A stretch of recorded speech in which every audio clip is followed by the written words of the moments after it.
Hi there. Today I am going to show some texturing and details on how I build hair. I had some hair on Audioc that I didn't super like. It looked like this. And it was just kind of flat and not textured well and not shaped very well, so I decided to start over. And my mother always compliments my hair texture on the pieces that I post, so I thought I would make this video to show her how I do it. So the first thing I start with is a pretty saturated color of the color of hair that I am trying to accomplish here. I'm using a digital brush in pretty broad strokes to just lay out a really feathery and wide and uncontrolled base shape. So just a base layer that I will then work on top of to cover all of the areas so that I don't have any possible area where the background is gonna come through the hair at any point. And I decided that I wanted the hair shape to go over his ear. That was one of the changes that I wanted to make, so I made sure to bring it down over top of the curve of his ear and make the strokes there a little bit longer. I have time to change that. If I decide I want his ear to come forward, then I can just erase in a really simple curve, so easy one way or the other. Resisting the urge to overwork the edges at this point, letting the feathering of the brush do the work, rather than trying to over sculpt and make it really perfect. Just gonna let the edges be really rough. Sylphs have very chaotic hair, so Audioc's hair is extremely tousled. Sylphs are an air elemental, and their lore is that they always have a breeze that's always manipulating their hair, and so it's moving back and forth even in their idle, even when they're idle, and then when they're aggravated or emotionally charged, their hair will move faster because the wind whips up around them. So Audioc's hair is always completely nuts. It's also many different lengths.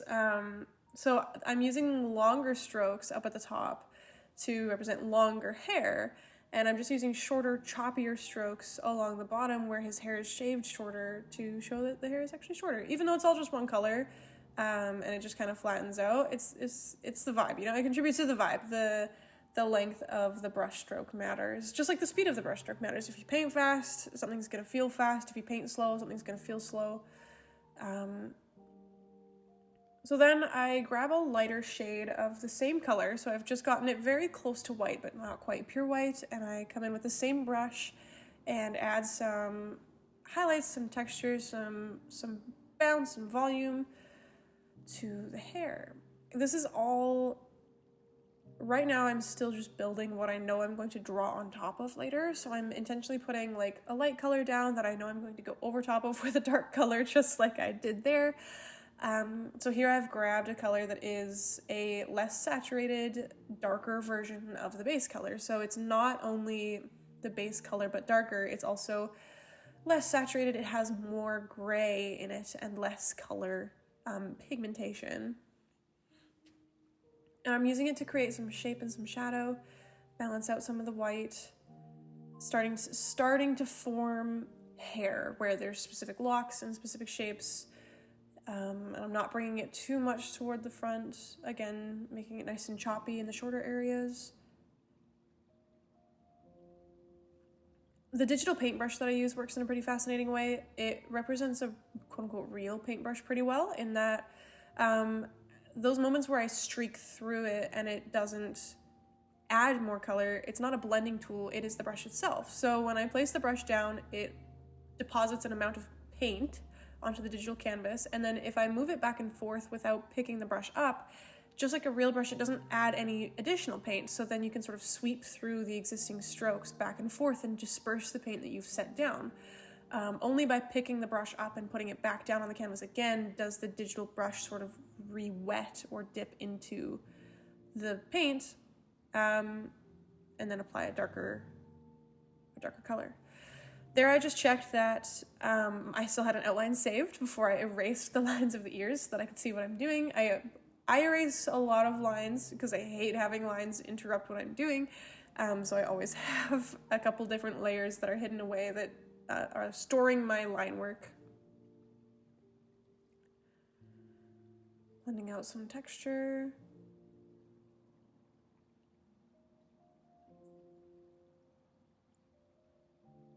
Cleaning up the overlap over on his forehead.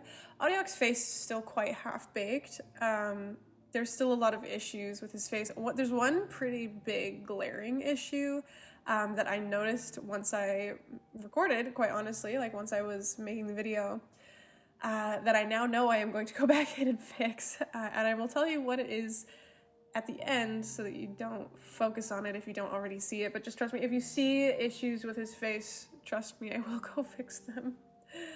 I will fix them to the best of my ability. The shading on his jaw, at his temple, and in his ear is done using digital watercolor, which gives it a little bit like grainier of a texture, which I find is better for skin effects. What am I doing now?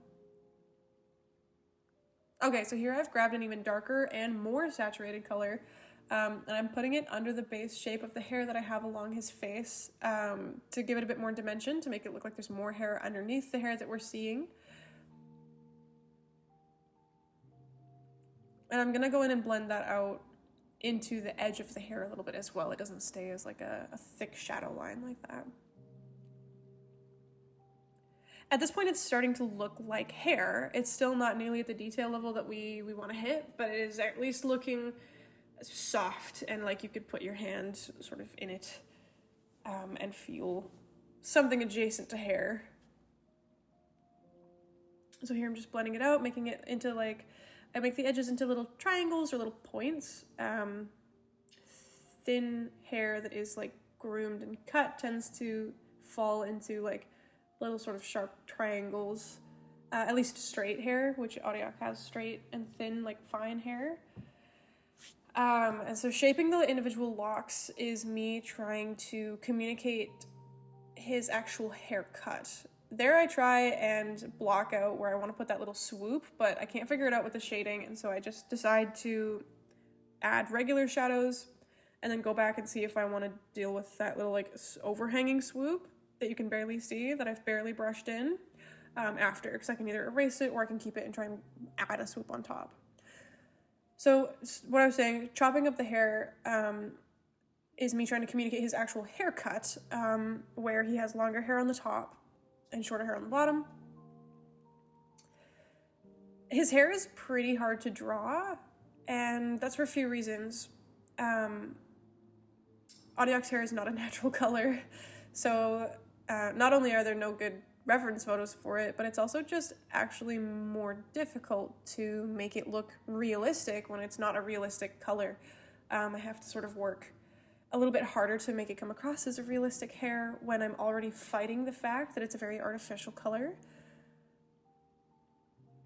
And another thing that makes it difficult is his hair is a bunch of different lengths because of his haircut, and they all mix, they all interact with each other because of the wind that's blowing his hair. So I can't have like specific shapes of his hair divided and clearly cut out from each other. Everything's blowing together, but I still want it to not be a complete mess, so it's tough.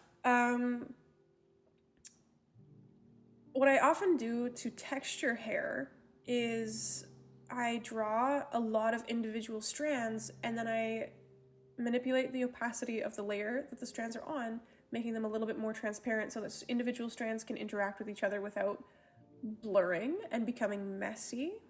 And then it still reflects as individual strands of hair, but they're gentler on the eyes and they look softer.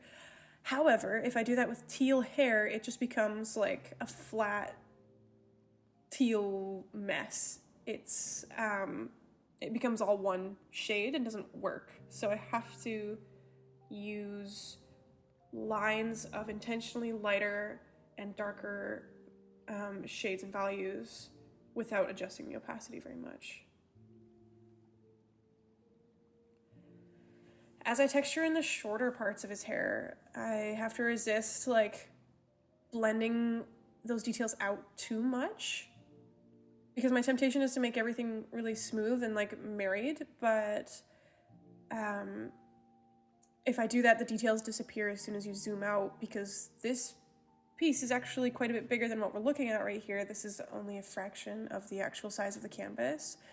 And so as far as the computer is concerned, when you erase detail by blending and blurring, it just becomes all one blob, one mess by the time you zoom out.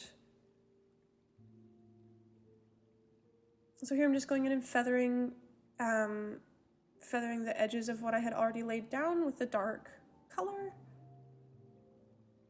giving them a little bit more dimension, a little bit more life, blending them into the rest of his head a bit. I need to bring more shading down under his ear and toward the back of his neck. Yeah, which is what I'm doing right now. Good.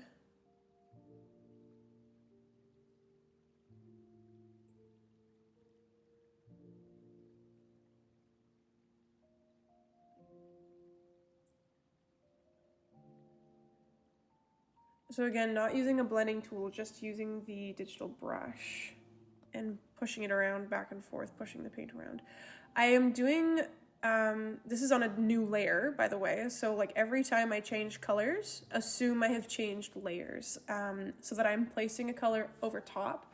If I did not change layers, the brush strokes that you see would also be pushing around everything that's underneath them. So they would be pushing around the white and they'd be pushing around the teal. And in the process of that, they would also expose the canvas underneath, which I do not want. Here I'm zooming out to make sure it's looking like moderately okay. There's still issues with the hair that I will fix later, but it's looking like it still is like fine. It's approaching what I want better than the previous one was. Okay, I'm gonna look through a bunch of different brush styles here to see if there's a texture that will work for what I want. I'm just experimenting with texture and seeing if any of them will represent Audioc's hair the way that I want them to. Sometimes I get lucky and find a brush that's exactly what I want. Airline hard brush, no, or hardline airbrush. Let's try this one. Nope, didn't like that. That was pencil pal, I'm pretty sure. Not that it matters. Regular pencil.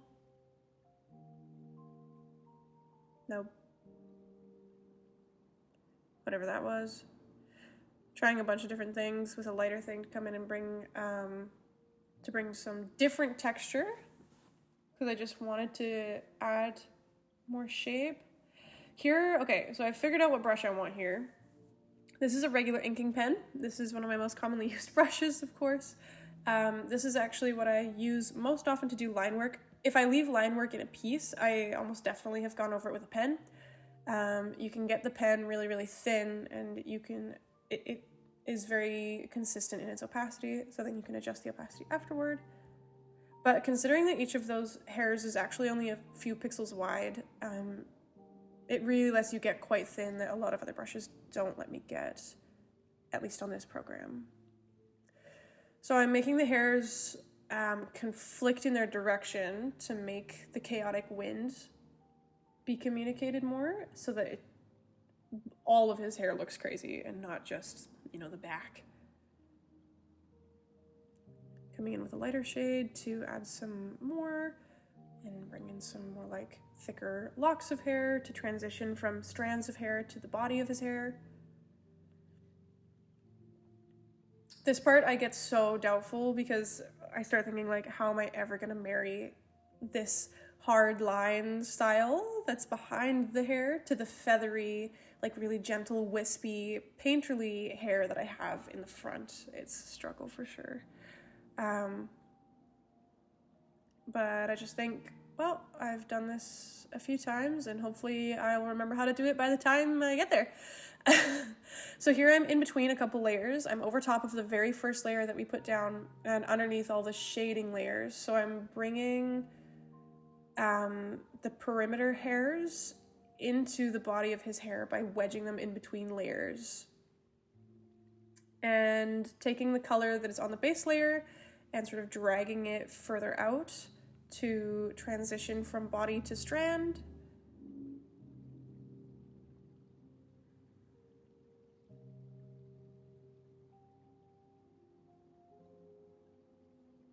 Lots of swoops, lots of craziness. Some of the hairs that I am going to put in here are quite a bit longer. That's for two reasons. One of them is just for aesthetic, and the other is because I imagine it's really hard to cut a sylph's hair. Imagine trying to give a haircut to somebody whose hair is like shifting and moving and sliding through your fingers and like trying not to be cut. So I imagine that there's just like a few hairs that Auriok cannot get when he cuts his hair or cannot control, and ends up with like weird long wispy hairs that fly up and float around him. So here I'm going in with a lighter strand to bring out the shape of the hair that is coming up over his head, that is not as long as the hair that wraps all the way around the back. So this is hair that is like the ends of this hair is facing us, and it should wrap down around his head. So I have to not bring it all the way down into his bangs there, into the fringe, because otherwise it'll mess with the perspective. Just trying to add some body and dimension to the front of his hair so that it's not all just one sort of like rooster tail looking thing.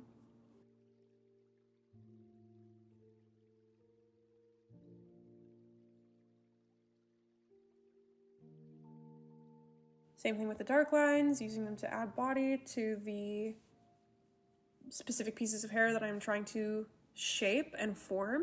This is where I start to see more pieces of his hair and shapes in his hair that I want to bring out from each other.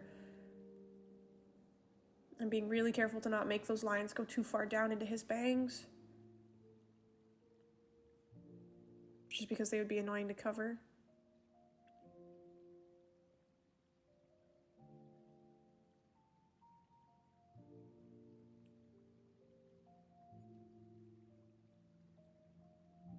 I love the sylph hair, the fact that it blows around in the wind.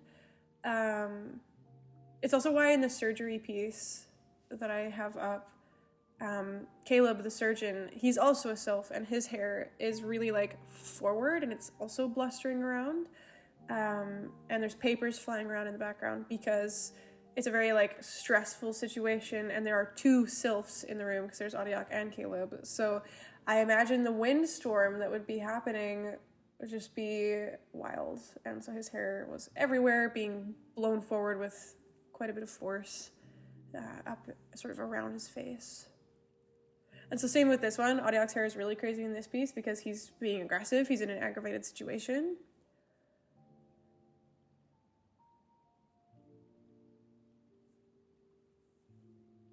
So now I'm gonna go and try and break up the really long, like single white strip that I have going on there. That part I honestly could have probably left feathered out, but then I put this dark line in, and I really liked the shape of this little lock that I got, and that it pops forward towards us a little bit more than the really feathery stuff right behind it, making his head a little bit more three-dimensional.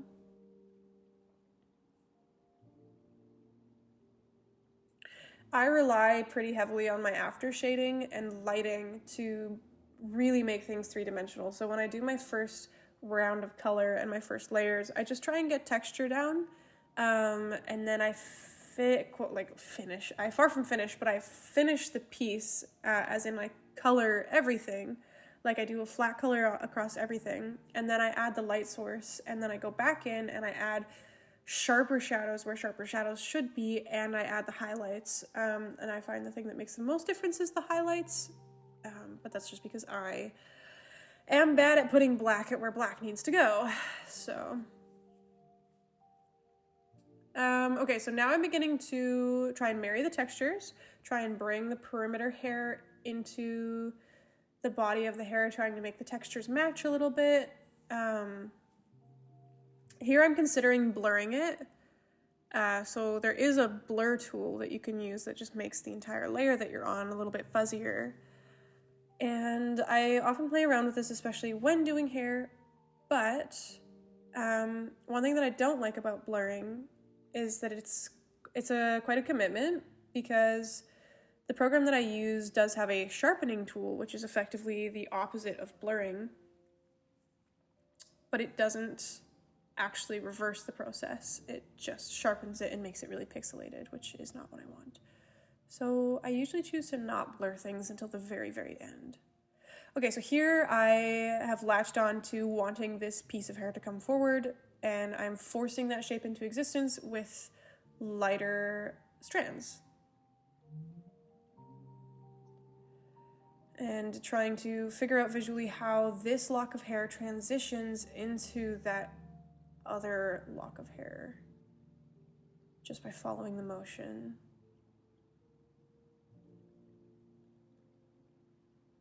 And then texturing it out into the body.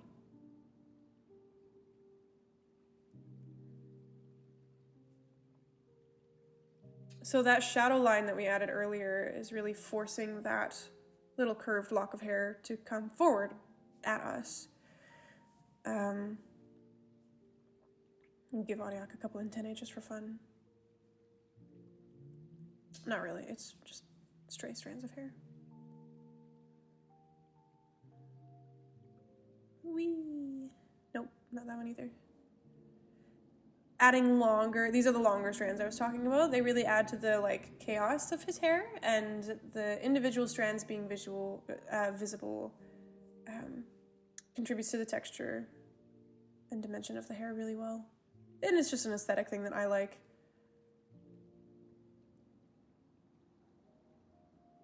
Can make the hair go in a bunch of different directions.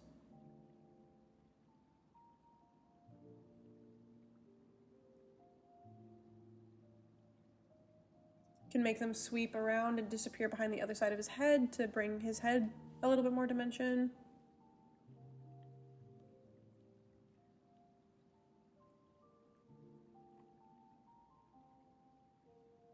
I think I want to bring more of those hairs onto his face, like coming out from the body of his hair and onto over his skin, and I didn't do that yet, and I think I might go in and add that. Zooming out to just look at it and make sure it looks okay. His hair is a little bit too big for him right now. Audiac's head and hair often look too big because his hair is, again, puffed up, and he's quite little. He's quite thin, and he's only 5'8", and I'm 5'11", so I'm sorry if you're 5'8", you're small. So I do end up shrinking his hair later, but right now it's just going to be a little bit big on him.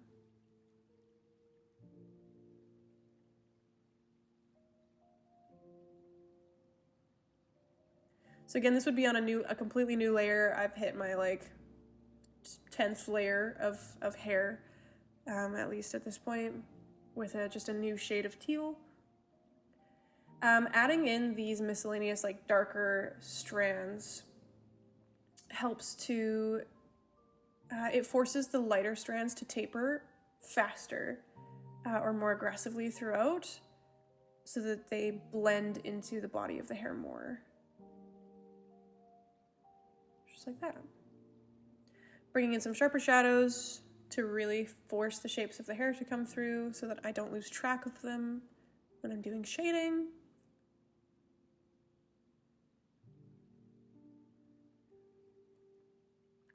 And again, marrying the texture of the hard inking lines with the feathery, painterly hair at the bottom.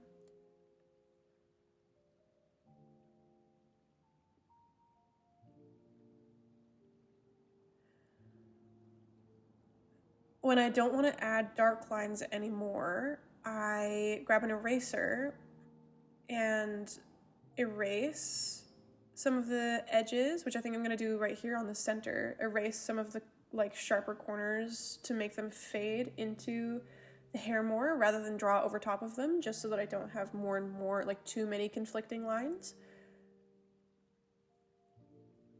It just softens them up a little bit and makes them fade into the rest of the body a bit better. By flicking those layers on and off, I'm just seeing which lines jump out at me as like visually jarring on top of the soft layer, because my eye does get used to the picture. But then if I flick it off for half a second and flick it back on, whatever my eye is immediately drawn to, I know that I have to like mitigate.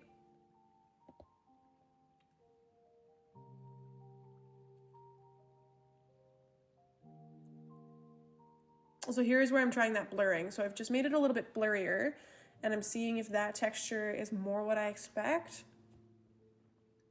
And it's not bad, but again, it's too much of a commitment for me. So I just hit the back arrow, undo it, and decide that I can do it later if I want.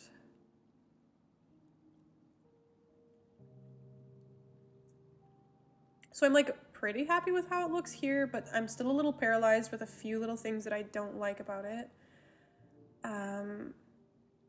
But we are gonna take a break and do the eyebrow, I think is what's next. Yes, I grab red and I sketch out the shape of the eyebrow that I want. And then I'm going to immediately make this transparent and draw over top of it with the hair color. First I grab the light color that I want, and then I put a few lines down for the eyebrow hairs.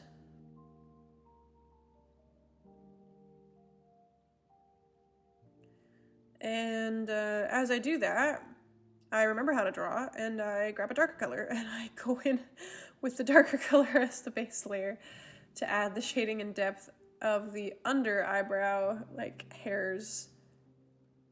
And I will go back in with the lighter color over top after.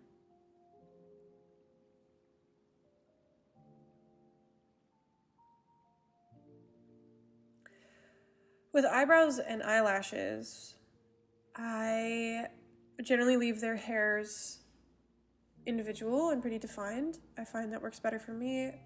With this particular eyebrow here, I was mostly thinking about like what shape my eyebrow is and how my eyebrow hairs look and sit. Not everybody has like long individual eyebrow hairs. I do. The problem with thinking about my own features when drawing is then sometimes I'll draw a character and they'll look like me, which is not what I wanted.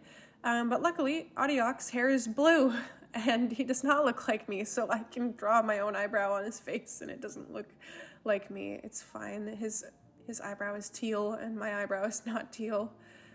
So they remain very different. And here I've gotten the lighter color and I'm going to go back in. I am making a little bit of an effort to actually draw directly over top of the darker lines that I just drew so that I'm not just cluttering the eyebrow and that I am actually contributing to like shading, but I don't want to do that the whole way through and completely cover the darkness either. So it's a balance of random hair placement and intentional hair placement. Drawing back to see if it looks okay. Looks fine. Looks a little flat, so I need to add some shading, and how I add shading is I'm going to erase the lighter color where I want the darker color to come through. So like along the bottom of the eyebrow and a little bit along like a few like middle strips there, and toward the back of the eyebrow.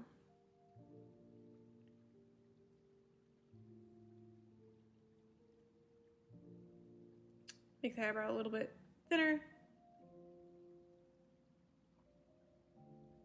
Okay, so the mistake with Audiox's face is that so he's snarling, right? But his forehead actually ends too quickly. His brow bone does not come down far enough. And we have the beautiful opportunity to watch me struggle with that here as I am going to like add hairs to represent his other eyebrow, like as if you can see his left eyebrow, because my brain can tell that something is wrong here, like we're not seeing something that we need to see. His face is a little unbalanced, but I can't tell what it is, so I think it's the eyebrow, and really I just need to, that top slope of flesh and bone, I need to bring down into where I am currently drawing a second eyebrow that I do not need. Drawing back, I realize that this makes it look like he has a unibrow, and I erase some stuff in between to make like the flesh stand out a bit more between there, and then realize that the eyebrow is just too far out, and erase a couple other hairs off of that. In the end, I get it to like a tolerable spot, but really all I've done is barely hidden the fact that his skin doesn't come down far enough. So I'll go fix that later. That's one of the biggest issues. At this point, I am checking against the previous hair and seeing what I like better and worse. So, I have his eyebrow in a completely different spot here. I see. Okay. I also kind of like the shape of his previous eyebrow better, but it's not quite correct either. So I'm just gonna have to redo his freaking eyebrow. So one thing that I noticed is that this hair color is a lot paler, which I do prefer. And this is also where I noticed that his hair is too big. So this hair is a little bit smaller and it's not quite as saturated. So we're gonna fix that. What I do here is I duplicate the hair immediately, and I use the bucket tool to fill it in white on the top layer. So the bucket tool on my program kind of sucks. It's kind of blotchy. That's okay. I do some mild erasing where I want it to fade out a little bit, and then I'm gonna adjust the transparency of it and make it a bit more transparent. And the white overlay is going to make all of the whites whiter and all of the darks whiter. It makes everything whiter. And so I just have to find the sweet spot where it represents that color that I want. And it also gives his hair like a ghostly kind of glow, which I actually like too. So I do some blurring. At the end, I did actually blur the pen lines a little bit more as well. And I did like lasso around the edge perimeter of his hair and shrink it, so his hair was a bit smaller. So we'll see me playing around with the transparency of this white layer, and then I will show you the final image, and the final image will look a little bit different than this. I'm gonna do his eyebrow as well. That was another like discontinuity or miscontinuity? Miscontinuity? I think discontinuity with the, no, miscontinuity? Anyway, another issue that was not making the image make sense was that his hair and his eyelashes were different colors, and now they are the same color. So here's what we ended up with once I shrank the hair, and I also added a little bit more white. I doubled the white layer. And I think that this hair is a lot better than the hair that I had before. So that's how I texture out hair. Thank you for watching. I hope you enjoyed the process.